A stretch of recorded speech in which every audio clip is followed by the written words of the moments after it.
করতে চান। তবে পরকীয়া বিয়ের এমন আকস্মিক প্রস্তাব শুনে উপস্থিত সবার সামনে একেবারে চুপ হয়ে যান প্রেমিক রূপে। ভালোবাসার বড় বড় তুলিয়ানো নদীতে তখন নির্বাক ও নিষ্ঠুর দাঁড়িয়ে থাকতে দেখা যায়, যা সেখানে উপস্থিত জনতাকে চরম ক্ষুব্ধ করে তোলে।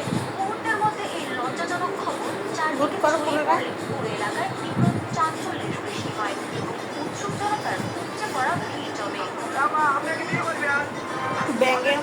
ঘটনাস্থলে তীব্র উত্তেজনা ছড়িয়ে পড়লে খবর পৌঁছায় আইন শৃঙ্খলা রক্ষাকারী বাহিনীর কাছে।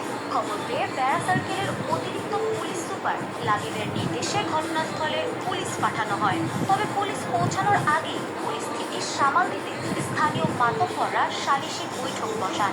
সেখানে দুই পক্ষের মধ্যে একটি আপোষ রফা বা সমঝোতা করা হয়। পুলিশ